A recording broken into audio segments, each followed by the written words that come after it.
بسم اللہ الحمدللہ والصلاۃ والسلام علی رسول اللہ اما بعد فاعوذ باللہ من الشیطان الرجیم بسم اللہ الرحمن الرحیم. Welcome in another Ramadan podcast. اور آج کی پوڈ کاسٹ اگین میرے لیے تو پھر اسپیشلی ہے. آج گیسٹ بھی ماشاءاللہ وہ اسپیشل ہے میرے پاس, اور اسپیشلی اس وجہ سے کہ آج رمضان اور الحمدللہ 23 مارچ چل رہی ہے, اور ہم اسی ٹاپک کو انشاءاللہ آگے پرسو کریں گے. فرسٹ آف آل میں آپ سے اپنے گیسٹ کا تعارف کرواتا ہوں. آج میرے ساتھ موجود ہیں ڈاکٹر مزمل اقبال ہاشمی صاحب. السلام علیکم. وعلیکم السلام. کیسے ہیں آپ مزمل بھائی؟ خیریت سے ہیں؟ بہت اللہ کا احسان ہے. کیسا رہا آپ کو سرپرائزنگ رمضان؟ سرپرائزنگ رمضان اچھا لگا.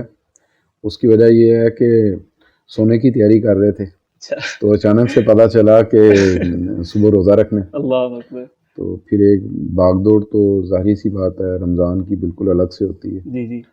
تو الحمدللہ پھر وہ رات اس میں گزری ہے اور اچھا اچھی گزری. ماشاء اللہ صحیح ماشاء اللہ. چلیں ہم یہ رمضان کا انٹروڈکشن تھا, اب ہم اپنی فارمل پوڈ کاسٹ کے اوپر آتے ہیں.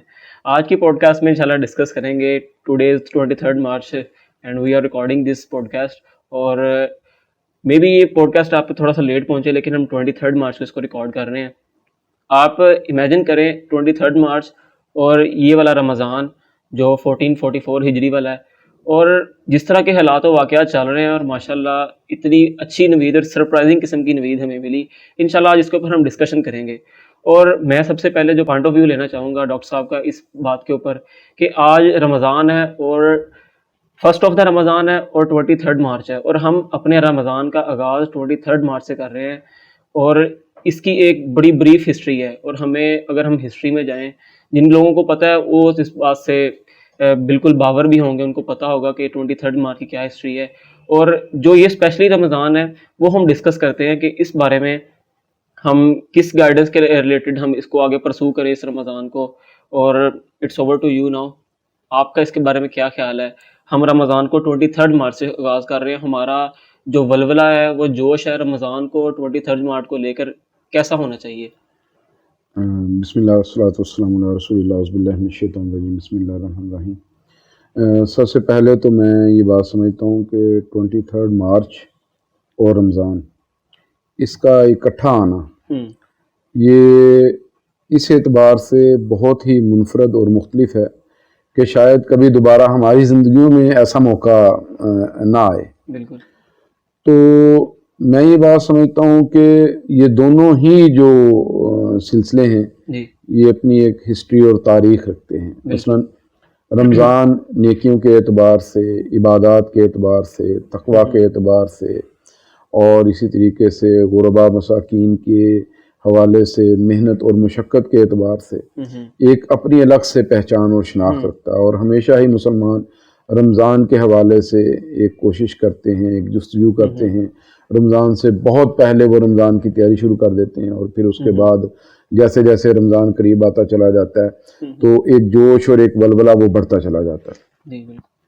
اسی طریقے سے 23 مارچ پاکستان کے لوگوں کے لیے اس کی ایک الگ سے حیثیت ہے, ایک الگ سے اس کی پہچان ہے. اور وہ یہ ہے کہ آج کے دن ہمارے بڑوں نے یہ فیصلہ کیا تھا اور انہوں نے اس بات کا اعلان کیا تھا کہ ہم ایک الگ ریاست کی جدوجہد کریں گے.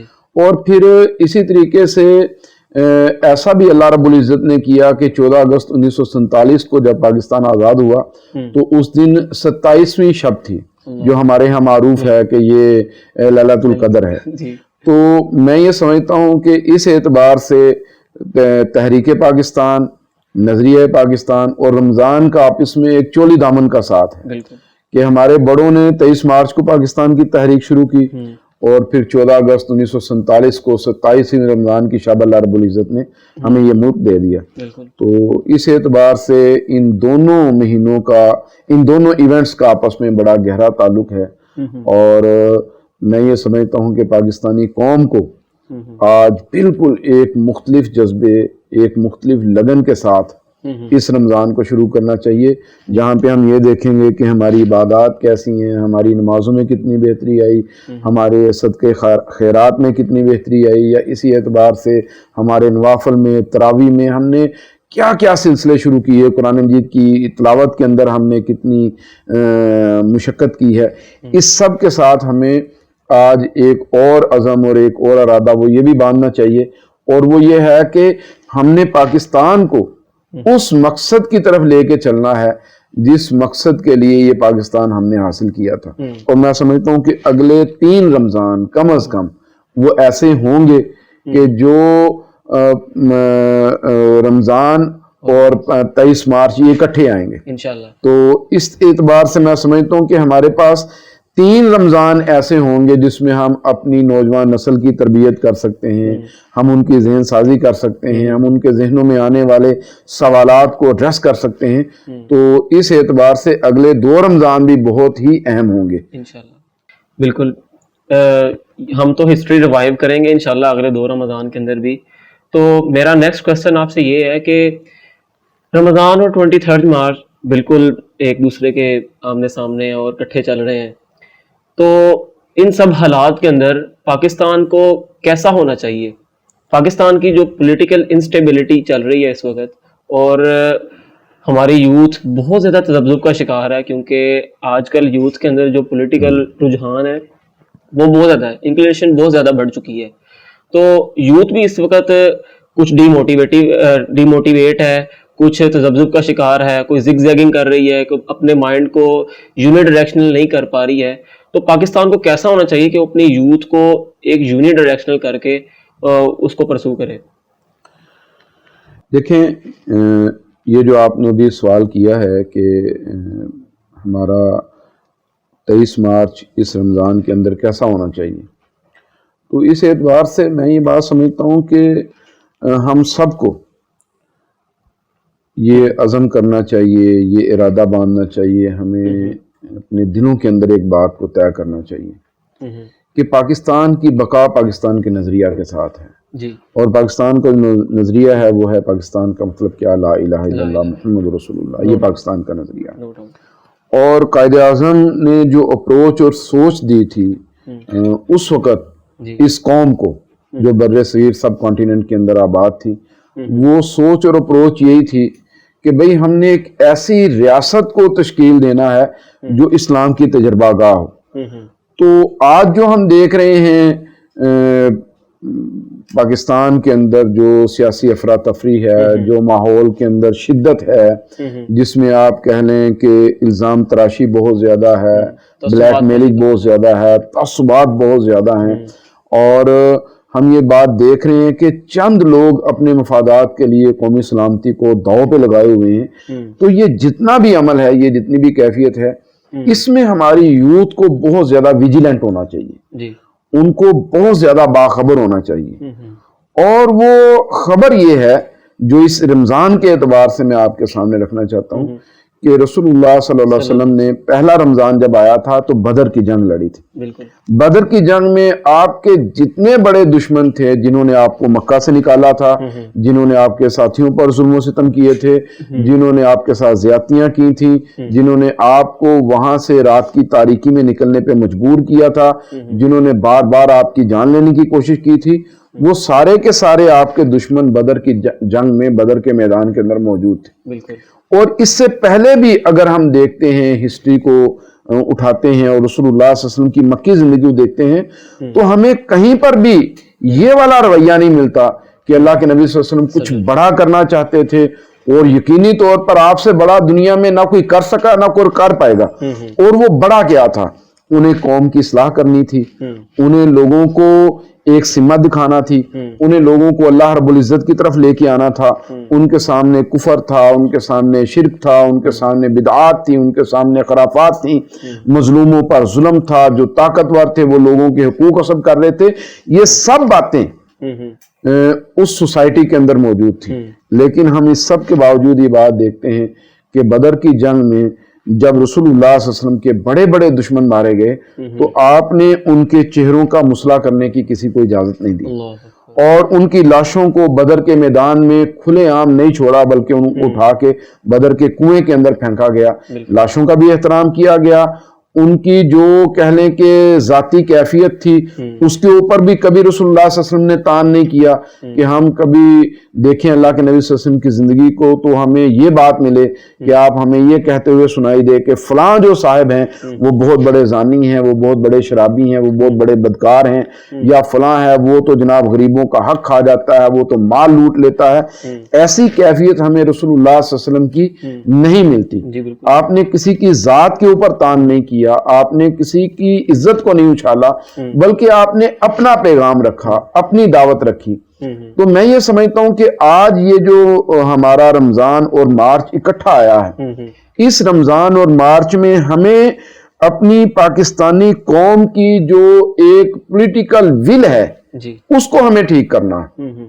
اور وہ کیا ٹھیک کرنا ہے کہ ہمیں پاکستان کے اندر منشور، دستور، لاہ عمل کی سیاست کرنی ہے، ہمیں نظریے کی سیاست کرنی ہے، ہمیں اپنی قوم کو آگے لے کے جانے کے لیے ان کے مائنڈ سیٹ کو تیار کرنا ہے، نہ کہ ہم انہیں ایسا بنا دیں کہ وہ ایک دوسرے کی عزتیں اچھالیں، وہ بلیک میلنگ کریں اور سب اس فکر کے اندر لگے ہوں کہ بھائی ہم نے کسی کی ویڈیو یا آڈیو ہم نے وہ کیسے حاصل کرنی ہے اور اس کی بنیاد پہ پھر ہم نے کیسے ان کو بلیک میل کرنا ہے۔ ابھی تو ہماری ساری پولیٹکس جو ہے نا وہ اسی دائرے کے اردا گرد گھوم رہی ہے کہ آپ کے پاس مخالف کی کچھ ایسی کمزوریاں آئیں جنہیں آپ اچھالیں، جنہیں آپ بیان کریں، جس کے بعد آپ نوجوانوں کے ذہنوں کو تیار کریں اس مقصد کے لیے کہ وہ آپ کے سیاسی مقاصد کے لیے استعمال ہونا شروع ہو جائیں۔ اور معذرت کے ساتھ یہ سب ہی کر رہے ہیں، کوئی کم کر رہا ہوگا، کچھ زیادہ کر رہا ہوگا۔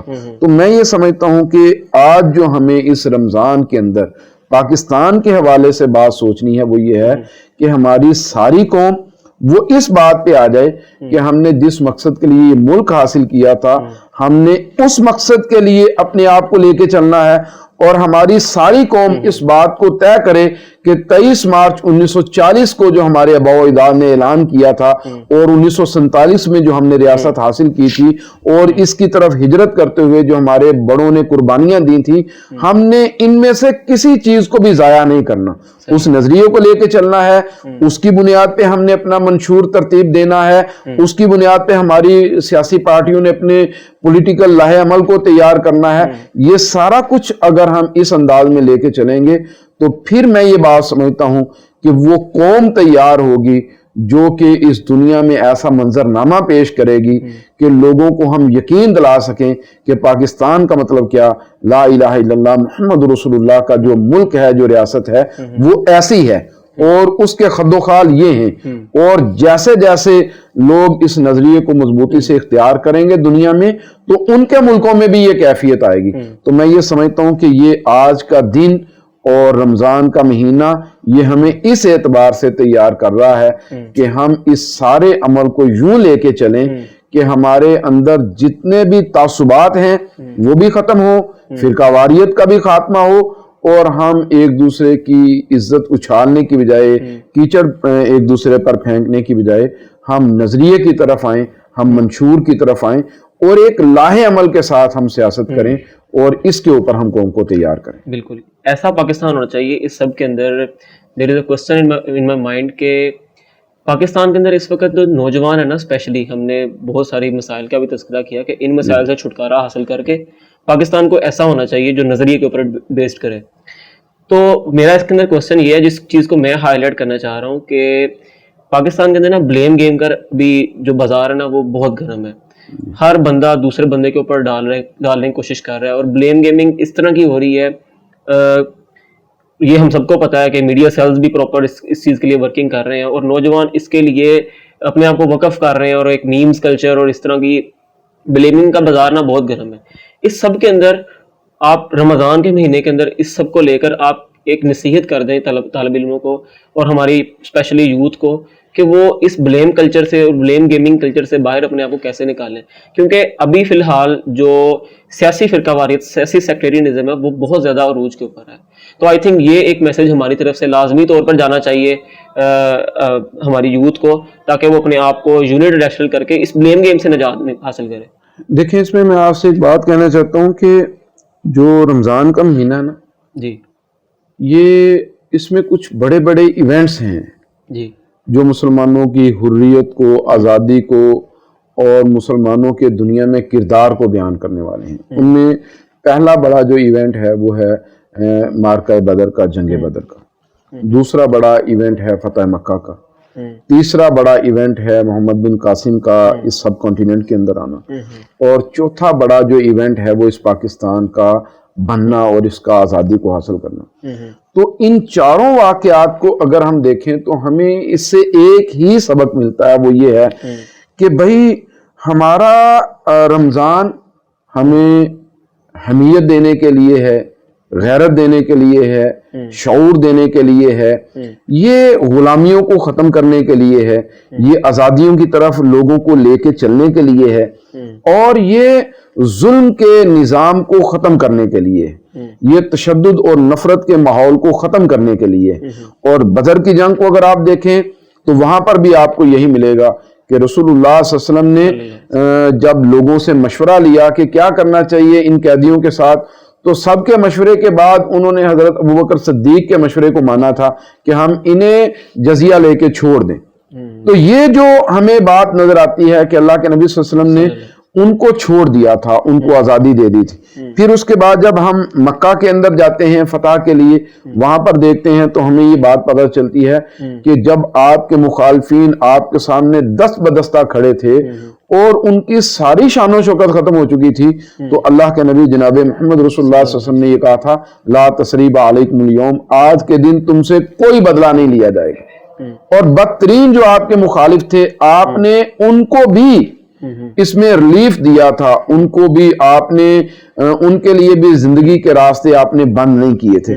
پھر اسی طریقے سے جب ہم دیکھتے ہیں محمد بن قاسم کے سب کانٹیننٹ میں آنے کو، تو یہاں پر بھی ہمیں پتہ چلتا ہے کہ اتنی بڑی جو فتح مسلمانوں کو ملی اور مسلمانوں نے سارا سندھ فتح کیا اور ملتان تک، بلکہ کہا جاتا ہے کہ آگے جہلم تک کے علاقے اور اس سے بھی اگلے علاقے محمد بن قاسم کے دور میں فتح ہوئے. تو اس سارے کے اندر ہم دیکھتے ہیں کہ کوئی بڑا ایسا قتل عام ہمیں نظر نہیں آتا، عام لوگوں کے اوپر کوئی ظلم نظر نہیں آتا، بلکہ وہ لوگ جن کے علاقے محمد بن قاسم نے فتح کیے تھے انہوں نے اسلام کو ایسا اختیار کیا کہ سندھ پھر بالآخر باب الاسلام قرار پایا کہ یہ سب کانٹیننٹ کا، بر صغیر کا باب الاسلام ہے. اور اسی طریقے سے جب یہ پاکستان بنا تو ہم اس بات کو جانتے ہیں کہ ہندوستان کے اندر سے جو مسلمان مائیگریٹ ہو کے آ رہے تھے ان پہ تو بہت ظلم تھا، ان کے ساتھ تو بہت زیادتیاں تھیں، لیکن مسلمانوں کی بستیوں سے جو ہندو نکل کے جا رہے تھے ان کے اوپر ظلم نہیں تھا. ایک بات تو یہ ہے.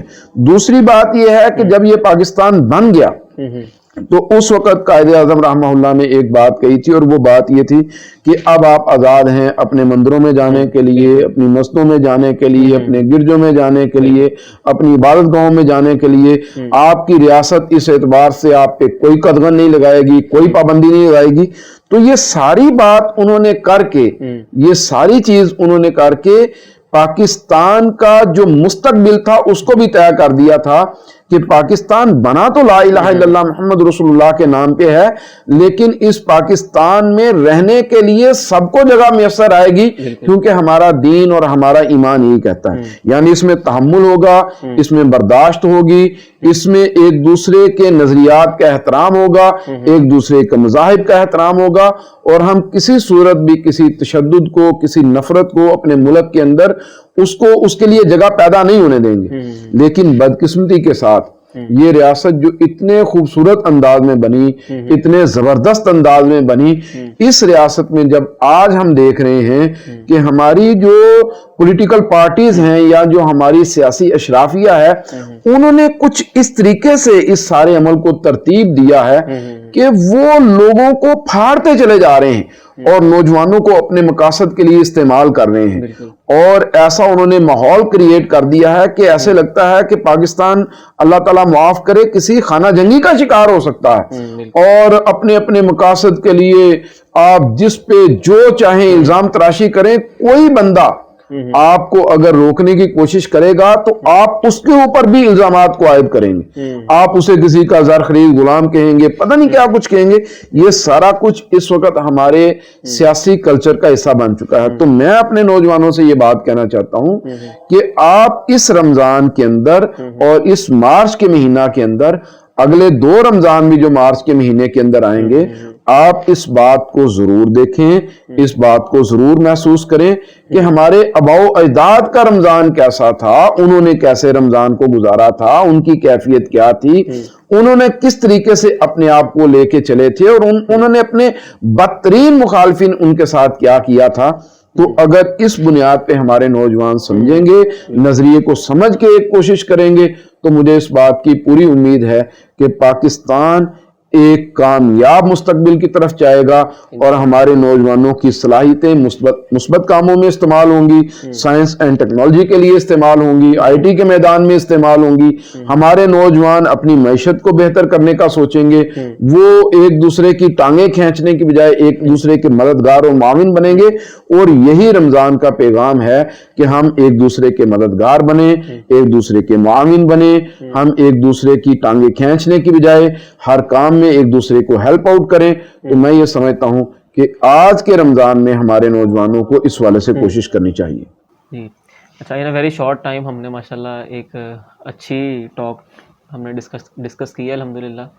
تو اب تھوڑا سا اس کو اختتام کی طرف لے کے چلتے ہیں. ٹو بی ویری کوئکلی میں آپ سے یہ پوچھنا چاہتا ہوں, ہم نے کرنے والے کام بھی اب طے کر لیے. ایک کوسچن یہ اٹھایا جاتا ہے کہ ہم نے پاکستان کیوں حاصل کیا, سنبھالا نہیں جا رہا, لینے کا کیا فائدہ تھا.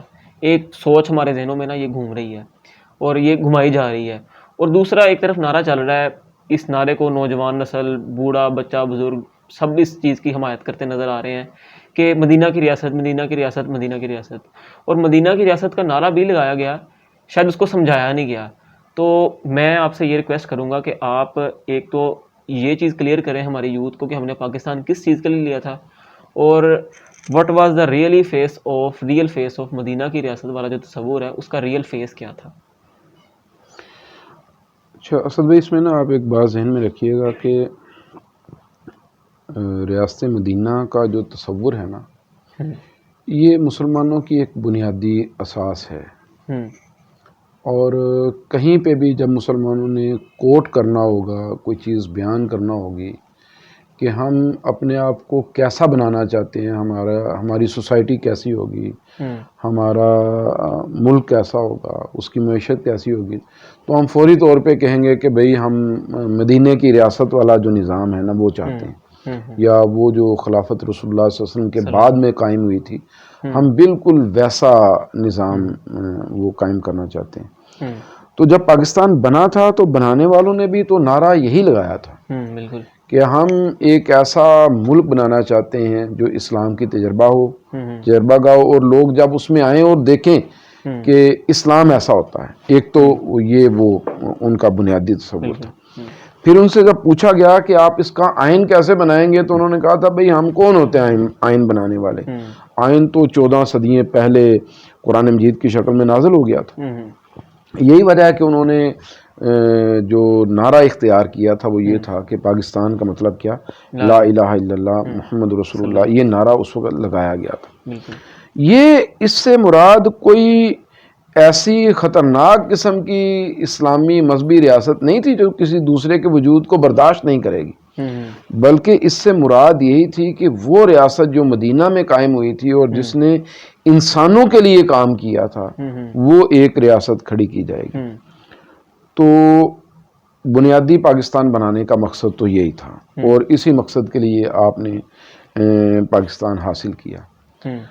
وقت گزرنے کے ساتھ ساتھ یہ جو 76 سال ہمارے گزرے ہیں, ان 76 سالوں کی کہانی تھوڑی سی ڈیفرنٹ ہے, تھوڑی سی مختلف ہے. اور وہ یہ ہے کہ جب یہ ملک بنا تھا, بالکل اپنے ابتدائی دور میں تھا, تو ابتدائی دور کے اندر اس ملک کو بہت ساری چیزوں کی ضرورت تھی. مثلا اس کے پاس بالکل بھی کوئی معاشی اعتبار سے کوئی سٹیبلٹی موجود نہیں تھی, ٹھیک ہے, اور آپ کے پاس کوئی انڈسٹری موجود نہیں تھی, آپ کی زراعت بہت بڑے پیمانے پہ وہ نہیں تھی. تو آپ کے پاس مائیگریٹڈ لوگ تھے جو لاکھوں میں نہیں کروڑوں میں تھے. تو ایک بہت بڑی تعداد تھی جو اپنا سب کچھ چھوڑ چھاڑ کے وہ پاکستان کے اندر آئی تھی, اور آپ نے ان کو سیٹل ڈاؤن کرنا تھا. تو یہ ایک نوزائیدہ ریاست تھی, پھر اس وقت دنیا بالکل ایک نئے انداز میں تشکیل پا رہی تھی. اقوام متحدہ کا ایک نظام دنیا کو دیا گیا تھا. اس نظام کے اندر ایک طرف روس تھا, ایک طرف امریکہ تھا. یہ دو بڑی ریاستیں تھیں اور ان دونوں کی کوشش یہ تھی کہ ہم نے دنیا کو کیپچر کرنا ہے. ٹھیک ہے, امریکہ یہ چاہتا تھا کہ ساری دنیا اس کی مٹھی میں آ جائے اور روس یہ چاہتا تھا کہ ساری دنیا اس کی مٹھی میں آ جائے. تو ایسے حالات میں ہمارے مشرق میں ایک دشمن بھی تھا جو کہ ہمارے وجود کو تھوڑا تھوڑا نگلتا چلا جا رہا تھا. جیسے آپ کہہ لیں کہ کشمیر کے اندر انہوں نے انویڈ کیا اور جوناگڑھ میں انہوں نے حیدرآباد کی ریاست پہ انہوں نے قبضہ کیا. یہ تو وہ علاقے تھے جن کے لوگوں نے یہ فیصلہ کر دیا تھا کہ یہ پاکستان کے ساتھ رہیں گے. لیکن چونکہ ہم بالکل نوزائیدہ تھے, نہ ہمارے پاس فوج موجود تھی کہ ہم اپنا دفاع کر سکیں, نہ ہمارے پاس معیشت ایسی تھی کہ ہم اپنے لوگوں کا بوجھ اٹھا سکیں, تو اس وقت ہمیں کسی ایک راستے کا تعین کرنا تھا. آج ہمارے اس وقت کے فیصلوں کو کچھ لوگ غلطی بنا کے پیش کرتے ہیں. میں یہ سمجھتا ہوں کہ غلطی نہیں تھی, حالات ہی ایسے تھے کہ آپ کو کسی ایک سمت میں جانا ہی جانا تھا. تو انڈیا چلا گیا رشین بلاک میں اور ہم چلے گئے امریکی بلاک میں. تو ہمارے پاس تو انڈیا تو پھر بھی بڑا مضبوط تھا اس وقت, فوج بھی اس کے پاس موجود تھی, معاشی اعتبار سے بھی وہ موجود تھا, اس کا وجود بھی بہت بڑا تھا. اور پھر آپ کہہ لیں کہ وہ ایک ایسا ملک تھا کہ جس کی آبادی اتنی زیادہ تھی کہ جو بڑے بڑے تجارتی ملک تھے ان کی وہ ضرورت تھا. تو اس اعتبار سے دنیا انڈیا کو تو اوبلائج کر رہی تھی, لیکن ہمارے بارے میں تو کسی کو یقین ہی نہیں تھا کہ بھئی یہ باقی بھی رہیں گے. تو ہم سے لوگ اپنی شرائط پہ ڈیل کرتے تھے. ٹھیک ہے جی. تو یہ کیفیت تھی. اس وقت ہم نے کچھ فیصلے کیے اور ان فیصلوں میں سے کچھ اچھے بھی ثابت ہوئے, کچھ بعد میں غلط بھی ثابت ہوئے. تو میں یہ سمجھتا ہوں کہ ہمیشہ ہی فیصلوں میں اسی طرح ہوتا ہے. جو آپ کے تدبیری امور ہوتے ہیں اس میں آپ کی کچھ چیزیں ٹھیک ہوتی ہیں اور کچھ غلط ہوتی ہیں. ہمارا المیہ اس وقت یہ ہے ہماری پولیٹکس کا کہ ہم اپنی ہر بات کو حرف آخر سمجھتے ہیں, اس پہ ڈائلاگ کرنے کے لیے تیار نہیں ہے, نیگوشیشن کے لیے تیار نہیں ہے, گفتگو کرنے کے لیے تیار نہیں ہے. نتیجہ یہ نکل رہا ہے کہ قوم جو ہے نا جی وہ پوائنٹ آف نو ریٹرن کی طرف ہی بڑھ رہی ہے. میں سمجھتا ہوں کہ میرا نقطہ نظر بالکل ٹھیک ہے اور میں اس کے اوپر ڈٹ کے کھڑا ہوں. لہذا میں آپ کی نہیں سنوں گا, میں کسی اور کی نہیں سنوں گا کہ بھئی کوئی اور کیا کہنا چاہتا ہے. تو یہ جو شدت پسندانہ رویہ ہے نا, یہ ریاست مدینہ والا رویہ نہیں ہے. اللہ کے نبی صلی اللہ علیہ وسلم اب دیکھیں احد کی جنگ کے اندر آپ نے لوگوں سے مشورہ مانگا. تو جو لوگ بدر میں نہیں جا سکے تھے یا جو نوجوان تھے انہوں نے بدر کی جنگ کے مارکے کو سن رکھا تھا, تو ان کے اندر ایک جوش تھا, ایک ولولہ تھا اور وہ یہ چاہتے تھے کہ جناب کفار سے ہمارا مقابلہ ہو اور ہم لڑیں اور جناب ہم ان کے اوپر چھا جائیں. تو اللہ کے نبی صلی اللہ علیہ وسلم کی خواہش یہ تھی کہ ہم مدینہ سے باہر جا کے نہ لڑیں, ہم کوئی ایسی اسٹریٹجی اپنائیں کہ ہم مدینہ کے اندر رہ کے لڑیں. ٹھیک ہے. لیکن نوجوانوں کا مشورہ, لوگوں کا مشورہ چونکہ اور تھا, لہذا اللہ کے نبی صلی اللہ علیہ وسلم نے ان کے مشورے کو ایکسیپٹ کیا اور آپ ان کے ساتھ احد کے میدان کی طرف چل پڑے. ڈیفینسو, اللہ کے نبی صلی اللہ علیہ وسلم ڈیفینسو تھے جی. اللہ کے نبی صلی اللہ علیہ وسلم مدینہ میں رہ کے لڑنا چاہتے تھے, لیکن لوگوں کی خواہش تھی کہ باہر میدان کے اندر جنگ ہو. تو آپ نے ان کے فیصلے کو, ان کے مشورے کو قبول کیا اور آپ ان کے ساتھ چل پڑے. حالانکہ بعد میں لوگوں کو احساس بھی ہوا کہ ہم سے یہ غلطی ہو گئی, لیکن پھر رسول اللہ صلی اللہ علیہ وسلم فرمایا کہ نبی کے لیے جائز نہیں ہے, جب وہ ہتھیار پہن لے تو پھر وہ پیچھے ہٹے, اور یہ صرف نبی کا خاصہ ہے, یہ کسی اور کا نہیں. بہرحال آپ کہہ لیں کہ جنگ ہوئی اور بہت بڑی مسلمانوں کو اس کے اندر تکلیف اٹھانا پڑی اور شہادتیں برداشت کرنا پڑی, یہ سب ہوا. پھر اس کے بعد جب احزاب کی خندق کی جنگ ہوئی تو وہ پھر دوبارہ اسی پلاننگ کے تحت تھی جس پلاننگ پہ آپ احد لڑنا چاہتے تھے. احد والی جنگ جو آپ جس پلاننگ پہ لڑنا چاہتے تھے, تو آپ مدینے میں رہ کے لڑے اور پھر اللہ تعالیٰ نے مسلمانوں کو فتح بھی دی, بلکہ آپ نے یہ بھی کہہ دیا کہ آج کے بعد کوئی لشکر مدینہ کے اوپر حملہ آور نہیں ہوگا. تو بہرحال یہ آپ کہہ لیں کہ جو لوگوں کا مشورہ ہے یا جو لوگوں کی بات ہے اس کی بڑی اہمیت ہوتی ہے. تو ہمارے پولیٹیکل کلچر میں ایسا تو نہیں ہے. ہمارے پولیٹیکل کلچر میں تو سب شاہ سے زیادہ شاہ کے وفادار ہیں, اور جیسے شاہ کہے گا سب کہیں گے جناب آپ سے عقل مندی دنیا میں کوئی نہیں ہے, اور جو آپ کہہ رہے ہیں وہ بالکل آپ ٹھیک کہہ رہے ہیں. تو اس کیفیت میں ہمارے ہاں پھر جو فیصلے ہیں وہ بڑے محدود طبقے کر رہے ہیں, بہت آپ کہہ لیں کہ ان کا دائرہ بہت محدود ہے فیصلہ کرنے والا. بند کمروں کے فیصلے آپ کہہ لیں کہ وہ بند کمروں کے فیصلے ہوتے ہیں, اور وہ بند کمروں والے انہیں عوام کے حالات کا علم ہی نہیں ہوتا. ایک بندہ وہ رہتا ہے جناب 10 کنال کے گھر میں یا 25 کنال کے گھر میں یا وہ 10 ایکڑ کے گھر میں رہتا ہے, تو اسے کیا اس بات کی خبر ہو کہ میرے جیسا بندہ جو 5 مرلے کے گھر میں رہتا ہے اور جس کے محلے کی چند گلیوں میں گاڑی جاتی ہے باقی سارے محلے میں گاڑی جاتی نہیں ہے, اسے کیا پتا ہو کہ ان محلوں کی تکلیفیں کیا ہیں, ان کا دکھ کیا ہے, ان کا درد کیا ہے, یہ بیچارے کس کیفیت سے دو چار ہیں. ان گلی محلوں میں کوئی بیمار ہو جائے تو اس کے ساتھ ہوتا کیا ہے, اسے ان چیزوں کا علم ہی نہیں ہے. اچھا ریاست مدینہ ایسی نہیں ہے, ریاست مدینہ ایسی نہیں ہے. ریاست مدینہ تو وہ ہے جس میں حضرت عمر رات کو نکلا کرتے تھے, گلیوں میں پھر کے لوگوں کے احوال جانا کرتے تھے, اور پھر بس اوقات اپنی کمر پہ اور اپنے کندھوں پہ ضروریات زندگی کا سامان اٹھا کے جا کے لوگوں کو دیا کرتے تھے. ٹھیک ہے, اور آج کا کوئی بھی حکمران اتنا بیزی نہیں ہو سکتا جتنے حضرت عمر بیزی تھے, کہ مسلسل جنگیں چل رہی ہیں, مارکے لڑے جا رہے ہیں, فتوحات ہو رہی ہیں, نئے علاقوں کا انتظام و انصرام سنبھالنا ہے, یہ سارا کچھ تھا. تو ریاست مدینہ تو ایسی تھی. اب مسئلہ یہ ہے کہ نام تو ہم وہی لیتے ہیں کہ ہم نے ریاست مدینہ کو قائم کرنا ہے, لیکن ہمیں عام بندے کے حالات کا اندازہ ہی نہیں ہے. تو اس طریقے سے تو ریاست مدینہ نہیں بنے گی. تو میں جو بات کہنا چاہتا ہوں اس ضمن میں یہ ہے کہ اگر ہم نے ریاست مدینہ بنانی ہے تو انہی بنیادوں پہ قائم کرنا پڑے گی جن بنیادوں کے اوپر رسول اللہ صلی اللہ علیہ وسلم کے صحابہ نے اس ریاست کو آگے لے کے وہ چلے تھے. اور وہ کیا تھی؟ وہ یہ تھی کہ اس میں تحمل تھا, اس میں برداشت تھا, ایک دوسرے کو سمجھنا تھا, اور جب کوئی فیصلہ ہو جاتا تھا تو پھر اس کے اوپر کیچڑ نہیں اچھالا جاتا تھا.